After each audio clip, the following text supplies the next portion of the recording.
17. Black actors Hollywood won't cast anymore. One won an Oscar, one went to federal prison, and one lost everything over a single word. These were some of the most talented black actors of their generation, faces you grew up with, faces that made you laugh and cry. They stood at the very top of Hollywood.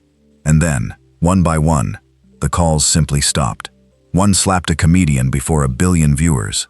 One was set to be Marvel's next great villain, gone within minutes of a verdict. Some burned their own careers down. Others were quietly pushed aside for aging or for refusing to stay silent. Before we begin, subscribe to Secret Celebrity Stories and tell me in the comments, is Hollywood punishing everyone equally or not? Will Smith. For 3 decades, he was the most dependable name in the business. Then 11 seconds rewrote the entire calculation. Willard Carroll Smith II, born September 25, 1968, in Philadelphia, fashioned a trajectory that became the very textbook for enduring stardom. Sitcom royalty, summer blockbusters, 2 prior Oscar nominations. Pictures he headlined have collectively earned beyond $10 billion globally. April 2022 delivered his summit, the Academy Award for Best Actor for King Richard. Yet within that identical telecast, he strode on stage and struck host Chris Rock following a joke about his wife, Jada Pinkett Smith, who manages the hair loss condition alopecia. Footage circulated billions of times within hours, and the Academy answered with a decade-long ban from its ceremonies. Here lies what observers rarely untangle afterward. The fallout proved genuine, yet uneven. Certain ventures paused. His dramatic feature Emancipation reached audiences in December 2022. Through a deliberately muted rollout, public sentiment splintered. Some perceived inexcusable aggression upon a worldwide platform. Others interpreted it through years of his household's visible anguish. Neither reading dissolved what cameras documented. Unlike most chronicled here, however, Smith escaped erasure. Bad Boys, Ride or Die, accumulated roughly $400 million worldwide during 2024, and additional productions advanced. At 57, the finest stretch in contemporary cinema now bears an asterisk inked in real time. The pressing uncertainty isn't whether he can still summon a crowd. Ride or Die settled that decisively. It concerns whether affection requiring 30 patient years to construct can ever fully regenerate inside a single decade, while the industry, the viewers, and the man himself keep quietly bargaining over the answer. Monique. She captured the trophy, then declined performing gratitude on the industry's preferred terms, and insists she suffered years for that refusal. Christened Monique Angela Imes on December 11, 1967, in Maryland, she forged her reputation through fearless comedy and television, headlining the Parkers across 5 seasons. Her devastating portrayal of a cruel mother in Precious, during 2009, silenced rooms and secured the Academy Award for Best Supporting Actress. That victory ought to have unlocked fresh momentum. By her telling, it sealed a door instead. She refused certain unpaid international promotion she deemed contractually unwarranted, and has stated publicly that influential figures subsequently abandoned her, language she frames as deliberate blacklisting. Those remain her allegations, her interpretation of events. Documented beyond dispute is the prolonged drought afterward, alongside her readiness to battle openly.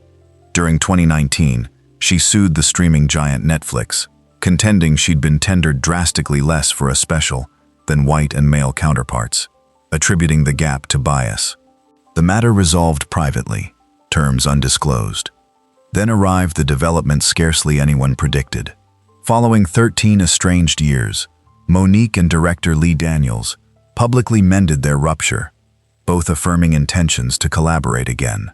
At 58, hers no longer reads as a tidy parable about the price of candor. It functions as a study of how the business can misread a woman's boundaries, as ingratitude, withhold opportunity far too long, then, occasionally, crack the entrance open once more. Her gift never wavered throughout. What wavered was an establishment finally reconsidering whether silencing her was ever defensible, and whether welcoming her back might begin repairing something broken. For her, and perhaps for every black woman watching to see whether honesty in this business carries any path back at all. Cuba Gooding Jr. Few celebrations radiated purer joy than his 1996 acceptance speech. Yet across the following 2 decades, he gradually unraveled everything that triumphant evening erected. Cuba, Mark Gooding Jr., delivered January 2, 1968, in the Bronx, inherited showmanship from a father fronting a soul ensemble. He emerged through Boys 9 to Hood in 1991, then claimed the Best Supporting Actor statue for Jerry Maguire, instantly ranking among his era's most lauded performers. What ensued was, per his own acknowledgement, a procession of misjudgments. He bypassed weighty projects and selected features that floundered. By the mid-2000s, despite undeniable ability, momentum had visibly evaporated. Then 2019 collapsed the ground entirely. Upward of 20 women advanced accusations of sexual misconduct, prompting his arrest in New York. Precision governs here. After protracted proceedings, he eventually entered a guilty plea to 1 misdemeanor, a charge later reduced to a non-criminal violation upon completing mandated counseling. A separate civil suit alleging assault concluded through private settlement. Incarceration never followed. Nonetheless, the telephone fell silent. The laureate, once anointed the forthcoming great leading man, found himself effectively excluded from substantial productions. During 2024, he resurfaced within modest independent ventures, articulating a desire to reconstruct. At 58, an age numerous actors regard as their apex, whether the establishment sanctions that reconstruction constitutes the solitary remaining chapter worth observing. His arc carries a peculiar melancholy. A man who once bellowed unfiltered elation from cinema's grandest stage, now quantifying his recovery in minuscule credits, hoping the town that crowned him permits a patient, gradual passage back toward relevance. A passage no Oscar, however golden, has yet been able to guarantee him on its own. Wesley Snipes. Long preceding the superhero era, when comic book cinema commanded scant respect, one performer validated the entire premise, then forfeited his standing through decisions removed from any soundstage. Wesley Trent Snipes, born July 31, 1962, in Orlando, and reared throughout the South Bronx, trained at a performing arts academy, and exhibited breadth spanning Jungle Fever and White Men Can't Jump. By the late 1990s, he ranked among Hollywood's most reliable box office draws. Blade arrived in 1998. Snipes inhabited the vampire hunter with ferocity, rendering the figure legendary, harvesting $131 million globally against a $45 million budget. 2 continuations succeeded it. Years ahead of the genre's billion-dollar explosion, he proved a black lead could shoulder a worldwide franchise. Here resides his derailment. Snipes neglected filing federal income taxes across several years, ultimately owing approximately $15 million. During 2008, jurors convicted him on 3 misdemeanor counts of willful failure to file. Sentenced to 3 years federally, he served roughly 28 months before his 2013 release. Professional injury compounded the legal verdict. Even beforehand, widely circulated reports described contentious behavior on a later Blade production. Following imprisonment, headlining opportunities never resurfaced. He accepted supporting appearances in ensemble action and a long-awaited comedy sequel. At 63, the man who demonstrated black actors could anchor planetary blockbusters spent a decade reimbursing missteps committed off-screen. The bitter symmetry remains unmistakable. The precise template he authenticated, that crowds would flock toward a black-fronted superhero saga, eventually minted fortunes for successors, while the trailblazer himself watched predominantly from the periphery. His pioneering contribution quietly footnoted, while the genre he helped legitimize conquered the world. Terrence Howard. A nomination from the Academy, the inaugural roadie within Iron Man, and afterward, methodically, the entrances sealed shut. Terrence Dashin Howard, born March 11, 1969, in Chicago and raised across Cleveland, detonated remarkably. A Best Actor nod for Hustle and Flow in 2005, plus participation in Crash, a Best Picture champion. During 2008, he embodied James Rhodey Rhodes, a part destined to cement his Marvel residency for years. It evaporated. By Howard's recounting, the studio dramatically slashed his proposed compensation for the continuation. He rejected those conditions, and Don Cheadle assumed the role, eventually piloting War Machine through numerous spectacles. That exit stamped him unpredictable, a designation impossible to dislodge. His private record amplified institutional wariness. Howard has confronted multiple domestic violence allegations from former partners, and within a 2013 courtroom deposition, he conceded striking his first spouse. As the industry's accountability awakening intensified, financiers hesitated. His Empire tenure supplied a major platform, though litigation against the network over claimed underpayment, alongside unpaid tax burdens, manufactured persistent friction. Here his narrative veers genuinely peculiar. Howard now asserts he operates chiefly beyond mainstream cinema, performing smaller regional theater and championing idiosyncratic intellectual pursuits, including a self-devised mathematical framework. At 57, his ability never constituted the question. His circumstance illustrates something harsher, that once a solitary descriptor like unpredictable adheres to a name in this trade, it can outlive an Oscar nomination, a franchise foothold, and a decade of accumulated proof, trailing the performer from production to production until eventually the propositions simply cease arriving altogether, leaving extraordinary talent stranded outside the gates, watching roles he could have owned go to others, while the label, not the work, defined his name. Cat Williams. Among the most inventive stand-up comedians breathing, he simultaneously ranks among the most legally entangled, a pairing rendering him nearly uninsurable upon any sizable film production. Micah Sierra Williams, born September 2, 1971, in Cincinnati, counted among America's hottest comics by his early 30s, wielding a rapid-fire intellect, fusing societal critique with sheer absurdity. His specials endure as touchstones of contemporary comedy, and he cultivated authentic screen presence within features like Friday After Next and Norbit. But arrests amassed across countless jurisdictions, battery allegations, weapons incidents, volatile public episodes, until that judicial history itself became the establishment's primary lens for perceiving him. Here operates the mechanism viewers seldom contemplate. A substantial studio cannot economically underwrite a production anchored by someone bearing such a record. The liability simply exceeds tolerance. What might earn forgiveness once becomes, as recurrence, a barrier that closes autonomously. Brilliance rarely overrides an underwriter's ledger. Regardless, during early 2024, Williams delivered a sprawling, incendiary podcast conversation that erupted virally, leveling pointed assertions about fellow comedians while reminding everyone precisely how piercing his mind endures. The cultural detonation proved colossal, yet cultural resonance and Hollywood employability trade in entirely separate currencies. At 54, his comedy livelihood never required studios. He packs arenas independently, dictating his terms.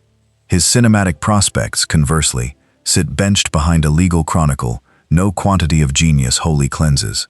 Therein dwells the era's strangest contradiction. A humorist adored sufficiently to fill stadiums and dominate the internet, nevertheless deemed excessively hazardous for the very screen he once seemed engineered to command. A separation between gift and opportunity that no viral triumph, however enormous, appears able to close. Jonathan Majors. Anointed as Marvel's forthcoming definitive antagonist, he watched everything dissolve one March evening in 2023. Jonathan Michael Majors, born September 7, 1989, trained at the esteemed Yale School of Drama, ascending with breathtaking velocity, celebrated work across independent cinema and HBO's Lovecraft Country marked him among the finest emerging talents alive. Marvel entrusted him Kang the Conqueror, the villain engineered to anchor years of interconnected films. Then authorities arrested him in New York amid allegations of assault and harassment voiced by his then partner. He denied them. During December 2023, jurors convicted him on 2 misdemeanor counts while acquitting him of others. The studio's response proved instantaneous, severing ties within minutes of the announcement. Management, publicity, and several sponsors dropped him in rapid succession. Here, complications fracture any simplistic account. A feature generating premature awards chatter was shelved, eventually securing limited distribution in 2025. Throughout 2024, he received probation, alongside a year-long domestic violence intervention program, a civil claim resolved privately. He has subsequently discussed therapy, spirituality, and what he characterizes as unaddressed childhood wounds, and he wed actress Meagan Good in March 2025. At 36, Majors pursues rehabilitation through diminished projects. Whether mainstream cinema embraces that return, embodies the trade's unresolved interrogation regarding who merits another opportunity, and upon precisely which conditions absolution gets extended. Scarcely any collapse has registered this precipitous or this swift, from the verge of commanding the planet's mightiest franchise toward forfeiting nearly every professional alliance he possessed, compressed within the duration of a lone courtroom pronouncement that rearranged his entire future overnight, leaving the industry to decide whether his story ends in exile or in some carefully negotiated return. Jussie Smollett. Hardly any descent has unfolded so rapidly, so bizarrely, or so legally convoluted. Born June 21, 1982, in Santa Rosa, California, Smollett performed throughout childhood before his casting as Jamal Lyon upon Fox's Empire in 2015. Portraying a gay black musician maneuvering through a family dynasty, his work garnered acclaim as pioneering, elevating him into one of the program's most prominent faces. January 2019 changed his trajectory. Smollett informed Chicago authorities that two assailants had ambushed him near his residence, deploying racist and homophobic slurs while looping a rope around his neck. The account immediately attracted national compassion. Within weeks, investigators reversed direction, determining the episode had been orchestrated, alleging he'd compensated two acquaintances to execute it. What resembled a hate crime metamorphosed into one of recent memory's most debated fabrications. The judicial pathway resembled a labyrinth. Initial charges dissolved in 2019, exchanging community service and a $10,000 bond forfeiture. A special prosecutor subsequently re-indicted him, and December 2021 produced conviction across 5 felony counts, sentencing him to 150 days confinement, of which he completed merely 6 before release pending appeal. Here governs the indispensable nuance. During November 2024, the Illinois Supreme Court vacated that conviction, explicitly not upon grounds of innocence. The justices ruled that prosecuting him twice, following the original arrangement, breached due process. The special prosecutor emphasized the decision didn't exonerate him. Empire eliminated his character, and no significant studio roles materialized afterward. At 43, his legal odyssey may technically conclude, yet his Hollywood standing endures frozen. Proof that courts can vacate a verdict while remaining powerless to restore a reputation the public had already made up its mind about. Isaiah Washington. He commanded one of television's most watched dramas, and a single word stripped nearly everything away. Isaiah Washington, entering existence August 3, 1963, in Houston, ascended through Spike Lee's filmography before securing Dr. Preston Burke upon Grey's Anatomy in 2005. The series became a sensation, his proud, gifted, intricate surgeon residing close to its emotional nucleus. The unraveling proved swift.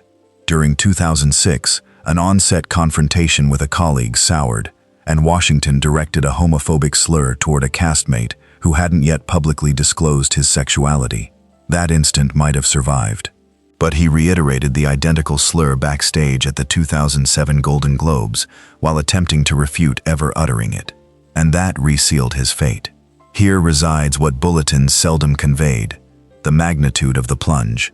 The network declined renewing his contract, writing out the show's foremost black male character. Washington later recounted forfeiting nearly everything thereafter, temporarily unable to afford representation, unable to procure meaningful mainstream employment.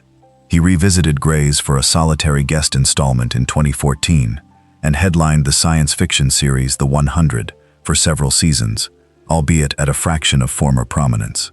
He has since proclaimed retirement from acting, citing the trade's refusal to advance beyond 2007. At 62, the controversy surrounding his words and whether redemption was authentically available outlived the career it terminated. What persists is the disproportion. One repugnant moment, however indefensible, hardened into a life sentence, while others throughout the industry transgressed more grievously and discreetly continued laboring for years thereafter, their misconduct somehow absorbing far gentler scrutiny than his ever received, in an industry whose mercy has never been distributed evenly. Stacey Dash. Among the most enviable presences in 1990s cinema, she selected a contrasting spotlight and surrendered her career for it. Stacey Loretta Dash, born January 20th, 1967, in the Bronx, surfaced as Dionne Davenport in Clueless during 1995. Chic, quick, effortlessly amusing, within a picture grossing beyond $56 million against a $12 million budget and achieving landmark status. She subsequently worked consistently throughout television and film. The path appeared secure. Then she reoriented. Around 2012, Dash commenced voicing increasingly vocal conservative convictions, becoming a compensated Fox News commentator in 2014. A succession of remarks followed that estranged much of her audience. She contended Black History Month shouldn't exist and disparaged then-President Obama in phrasing the network itself, ultimately deemed excessively inflammatory, suspending her in 2016. Her contract went unrenewed. Here surfaces the twist she later supplied. Dash maintained she'd essentially been performing, enacting the indignant conservative persona the outlet had positioned her within. The confession materialized far too belatedly to reverse the reputational injury. The establishment had already departed. During 2023, she filed for bankruptcy, itemizing considerable debts against scant assets. The woman who once personified aspirational poise navigated professional and financial freefall simultaneously. At 59, her chronicle isn't fundamentally about politics whatsoever. It concerns what transpires when a performer barters laboriously earned cultural affection for an ideological soapbox. Discovering neither ultimately furnishes what it promised. By the moment the admirers who treasured Dionne had drifted elsewhere, the trade, which rarely rewards reinvention launched from a posture of controversy, had quietly terminated its calls, leaving her stranded between two camps that both moved on. The cool teenager of 1995, now a cautionary tale about goodwill spent and never recovered. Gary Dourdan. Across 8 seasons, he embodied one of television's most effortlessly magnetic men. What succeeded that run was chronicled largely within police filings. Gary Robert Dourdan, performing as Gary Dourdan, born December 11, 1966, in Philadelphia, assembled a respectable early resume before securing the part defining him. Warwick Brown upon CSI, crime scene investigation, among American history's most watched dramas. His character, a recovering gambler turned forensic specialist, registered nuanced and humanly imperfect, earning Noxby Image Award recognition. He was, unmistakably, a bona fide star. When his contract expired and he departed the procedural, the framework sustaining him evaporated nearly overnight, and a troubling cycle commenced. During 2008, officers arrested him for narcotics possession after discovering him unconscious within a vehicle. That charge eventually dissolved, though the public dissent had initiated. In 2011, another arrest followed an altercation. Concurrently, his finances disintegrated, and 2012 brought a bankruptcy filing. Here resides what elevates his account beyond tabloid fodder. Dourdan has addressed addiction and the disorienting tumble from a durable hit with rare frankness, a transparency most figures sidestep favoring meticulous image curation. The establishment, meanwhile, refused waiting. Ensuing roles comprised independent features, smaller overseas productions, and sporadic guest turns, distant from the primetime visibility he'd earned. He has persisted laboring, quietly and steadily. At 59, his post-procedural story isn't solely about personal failure. It concerns what the trade neglects providing performers once a lucrative series concludes, and the supporting framework vanishes simultaneously. One day you anchor millions of households. The next, the trailer, the schedule, the safety net, have simply disappeared. and remarkably few are ever instructed how to endure that abrupt silence. Nate Parker. He crafted one of 2016's most anticipated features, then witnessed its awards momentum disintegrate almost overnight. Not from anything within the film, but from something 18 years prior. Nate Parker, born November 18, 1979, in Norfolk, Virginia, attended Penn State upon a wrestling scholarship, accumulating steady work in The Great Debaters and beyond. The Birth of a Nation, which he authored, directed, produced, and headlined, chronicled Nat Turner's slave uprising. At Sundance, it commanded a standing ovation. Then Fox Searchlight acquired it for $17.5 million, among the festival's largest transactions. Oscar discussion commenced instantly. Then reporters resurrected a 1999 sexual assault case from his collegiate years. Exactitude proves essential. Parker and a roommate had faced charges involving a fellow student. Parker was acquitted. His roommate was initially convicted, though appellate judges later overturned that ruling. The woman central to the case had died by suicide in 2012. The coverage introduced no fresh legal determinations. Parker stood cleared. Yet the particulars, his public responses, and the surging accountability climate assembled a perfect storm. The film's campaign stalled. It accumulated roughly $7 million against a $10 million budget, and the nomination never arrived. His access to substantial studio backing has narrowed dramatically since. He continues producing films independently. At 46, his situation occupies Hollywood's most unresolved crossroads, between judicial exoneration and cultural condemnation, between the artwork and the artist. No tribunal pronounced guilt. Public opinion rendered its separate verdict, and within that chasm, a project intended to forge history transformed into a cautionary study about how swiftly a coronation can curdle into banishment, and about the unbridgeable distance between a legal acquittal and public forgiveness. Columbus Short. He radiated as one of primetime's most electric presences, then personal decisions dismantled everything within mere months. Columbus Keith Short Jr., born September 19, 1982, in Kansas City, trained as a dancer and choreographer before emerging in Stomp the Yard, then securing the role defining him, Harrison Wright, the devoted operative upon ABC's Scandal. The series became a phenomenon, the first network drama in decades anchored by a black woman, and Short ranked among its most riveting performers. His exit after the third season wasn't voluntary. It trailed grave domestic violence incidents. During March 2014, authorities arrested him following an alleged confrontation with his wife resulting in hospitalization. The producers declined awaiting the legal process. His character was eliminated.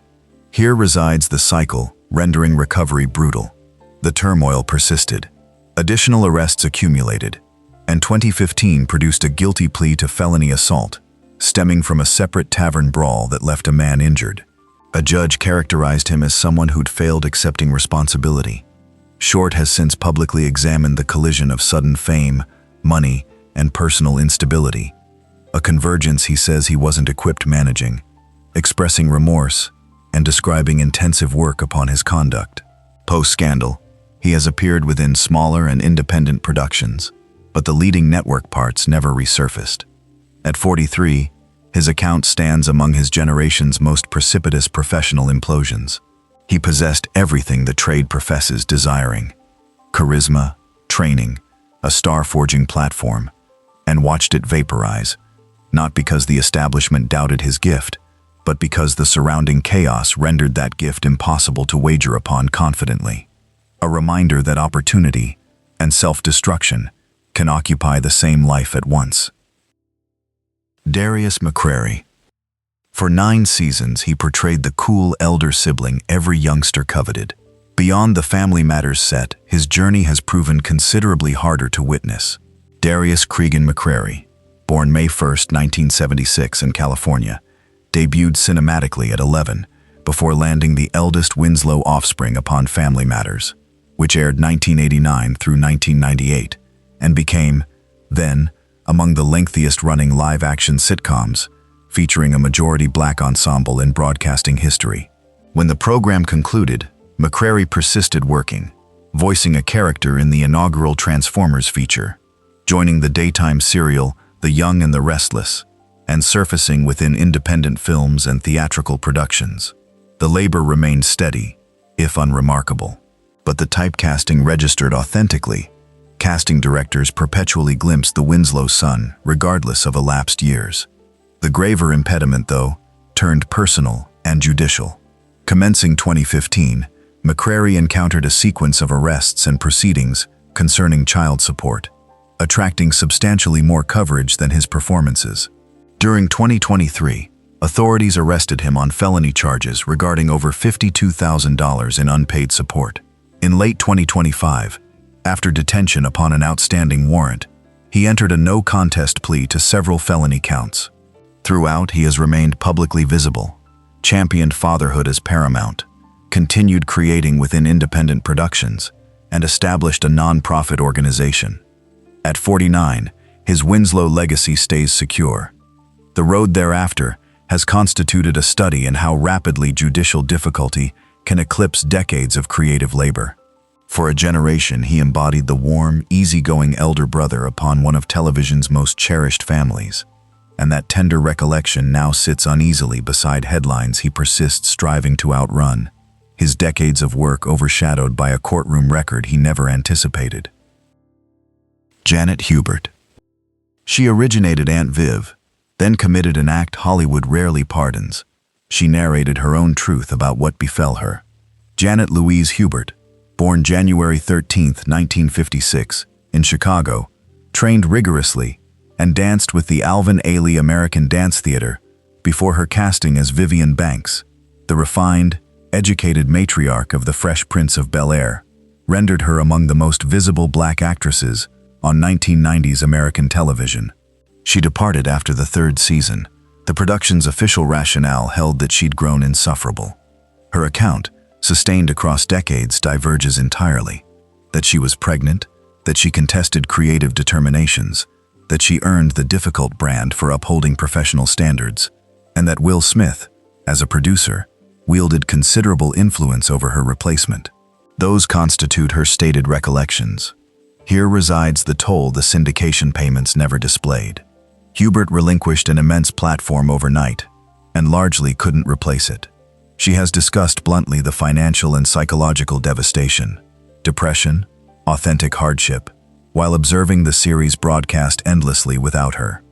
For nearly 20 years, she and Smith stayed publicly estranged, the prevailing narrative shaped by the production's telling rather than hers.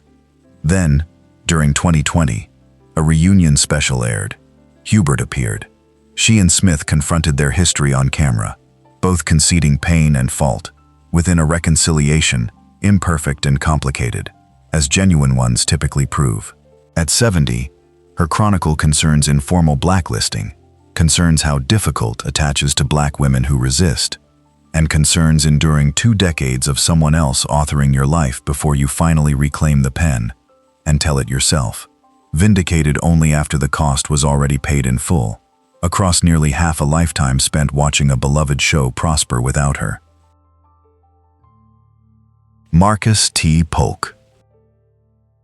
He was the comical youngest sibling, the one whose quips invariably landed, whose vitality elevated every shared scene. Then the trade simply proceeded without him.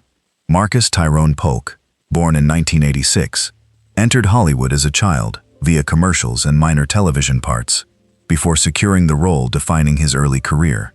Miles Mitchell, the mischievous, endearing younger brother upon the UPN sitcom Moesha, airing 1996 through 2001. The program ranked among its era's most culturally consequential black sitcoms, and Miles occupied its youthful heart. When Moesha concluded, the adult role transition so many child stars depend upon never fully arrived. He surfaced within films like Roll Bounce and Red Tails, demonstrating capability, yet the leading parts those appearances seemed to pledge stayed beyond reach. Here resides the quieter, far more prevalent snare. Part of the barrier proved structural. Hollywood's conduit for black child performers maturing into adult leads has historically remained narrow, and casting directors persistently perceived Miles, rather than a grown actor prepared for fresh material. A pair of personal setbacks during his 20s attracted more attention than his actual craft, complicating an already steep ascent. He has continued creating independent productions, music, modeling, fashioning a lane beyond the conventional studio apparatus, and has discussed transcending his child star identity. At 39, his account isn't one of dramatic implosion, it's one of quiet stalling, a career that never discovered the second chapter it merited. And in numerous respects, his represents the most ordinary fate throughout this entire collection. No scandal, no downfall, merely a gifted young performer the system silently declined to cultivate and then forgot. The kind of quiet disappearance that happens far more often than any scandal and draws far less attention than it should. So here's the question worth arguing over tonight. 17 names, 17 very different reasons the calls stopped coming. Some of these stars did real harm and faced real consequences. Others were pushed aside simply for aging, for asking to be paid fairly, or for refusing to stay quiet. So tell me honestly, is Hollywood applying its consequences evenly? Or does it punish black talent harder, faster, and with far less room for redemption than it grants so many others? There's no easy answer, and that's exactly why it's worth discussing. Drop your take in the comments below, and subscribe to Secret Celebrity Stories, where the real lives behind the fame finally get told, because these names deserve far more than a forgotten footnote.